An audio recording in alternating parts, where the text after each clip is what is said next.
Assalamualaikum warahmatullahi wabarakatuh. Hai semuanya, kenalin aku Yuvita Oksi Krisnanda Pratama dari Fakultas Ekonomi Bisnis Manajemen S1 Universitas Airlangga dengan NIM 042011233004. Oke, di sini aku akan menjelaskan tentang materi dari mata kuliah pengambilan keputusan. Dan tentu juga tentang materi pengambilan keputusan itu tidak cukup mudah untuk langsung kita ambil saja. Dan kita semua juga perlu mengambil berbagai tahapan-tahapan pengambilan sebuah keputusan, serta kita harus bisa mengimplementasikan terhadap perusahaan-perusahaan yang ada di Indonesia. Yuk, tunggu apa lagi, kita simak videonya. Pengambilan keputusan terhadap perusahaan PT Unilever Indonesia. Apa itu ya pengambilan keputusan?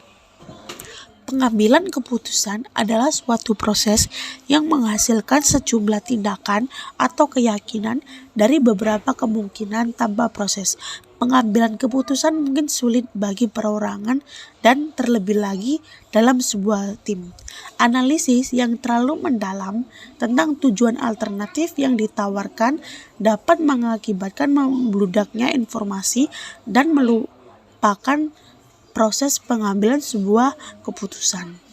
Dan selanjutnya ada hal-hal yang perlu juga diperhatikan dalam mengambil sebuah keputusan. Yang pertama, dalam proses pengambilan keputusan tidak terjadi secara kebetulan. Yang kedua, pengambilan keputusan dilakukan secara sistematik, yaitu tersedianya sumber-sumber untuk melaksanakan keputusan yang akan diambil, kualifikasinya tenaga kerja yang tersedia, falsafah yang dianut organisasi, situasi lingkungan internal dan eksternal yang akan mempengaruhi administrasi dan manajemen di dalam organisasi. Yang ketiga, masalah harus diketahui dengan jelas. Yang keempat, pemecah masalah harus didasarkan pada fakta-fakta yang terkumpul dengan sistematis. Yang terakhir, kelima, keputusan yang baik adalah keputusan yang telah dipilih dari berbagai alternatif yang telah dianalisis secara matang. Seperti yang sudah disampaikan sebelumnya, apa saja sih tahap-tahapan dalam pengambilan keputusan itu?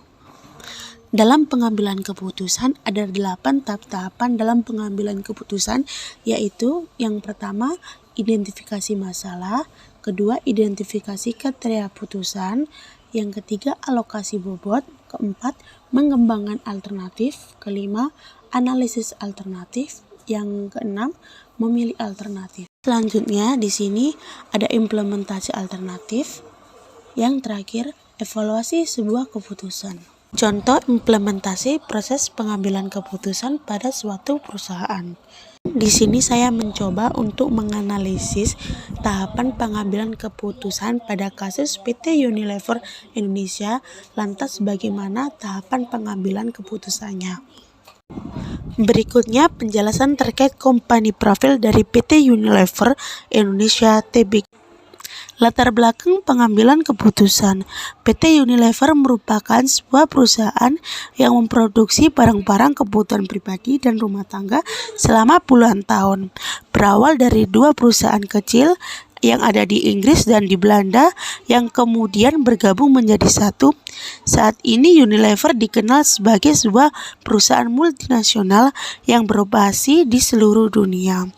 Multinational Corporation atau perusahaan multinasional merupakan hal yang lazim didengar di era globalisasi ini.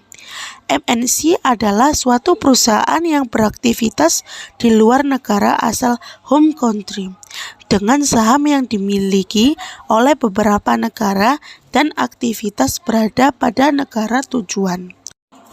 Analisis tahapan pengambilan keputusan. Yang pertama, identifikasi masalah.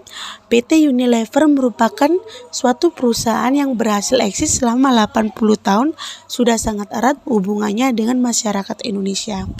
Dan PT Unilever di Indonesia juga sudah melaksanakan berbagai program kooperatif social responsibility demi menciptakan gaya hidup yang lebih baik di Indonesia. Salah satunya lewat kampanye cuci tangan pakai sabun yang dilaksanakan oleh Lifebuoy. Kedua, identifikasi kriteria keputusan. Pada dalam hal ini saya memberikan 4 kriteria, yaitu yang pertama kemudahan, kedua aktivitas, ketiga perawatan, dan yang terakhir keempat biaya. Yang ketiga adalah alokasi bobot kriteria. Pembobotan ini dilakukan menggunakan angka berdasarkan prioritas yang dibutuhkan seperti berikut. Selanjutnya, mengembangkan alternatif. Di sini saya menawarkan 3 alternatif. Yang pertama, mengembangkan portofolio yang berpotensi. Yang kedua, mengembangkan bisnis di pasar Australia, India, dan Cina. Yang ketiga, mengembangkan cara yang inovatif untuk menjangkau konsumen kami. Pada bagian ini penting bagi suatu perusahaan untuk lebih menggali informasi di dalam maupun di luar perusahaan untuk menunjang pengembangan alternatif dalam pengambilan sebuah keputusan. Dan yang kelima, menganalisis alternatif. Memberikan berbagai penilaian terhadap setiap alternatif dan mengalihkan dengan angka bobot sebelumnya seperti berikut. Yang selanjutnya adalah memilih alternatif. Setelah kita melakukan adanya analisis, kemudian kamu diminta untuk memilih sebuah alternatif yang terbaik dengan total bobot yang paling besar. Selanjutnya ada implementasi alternatif. Di sini bobot yang paling besar jatuh pada mengembangkan cara yang inovatif untuk mengajukan konsumen kami dengan skor 110. Dan hal itu harus diimplementasikan oleh sebuah perusahaan kami. Dan yang terakhir ada evaluasi keputusan. Yang pertama, mudah dijalankan. Yang kedua, sangat efektif dalam menyampaikan tujuan. Yang ketiga, perawatan tidak sulit. Dan yang keempat, biaya cukup murah. Dan berbagai melalui serangkaian tahapan-tahapan pengambilan keputusan tersebut, maka pengambilan keputusan sudah tepat dan sesuai kebutuhan dalam perusahaan tersebut.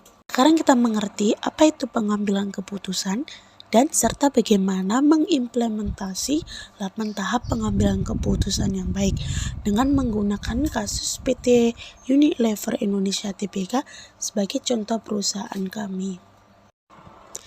Semoga dari video ini teman-teman bisa mengetahui tentang adanya proses pengambilan keputusan dan semoga penjelasan video saya semoga bermanfaat. Sekian dan terima kasih.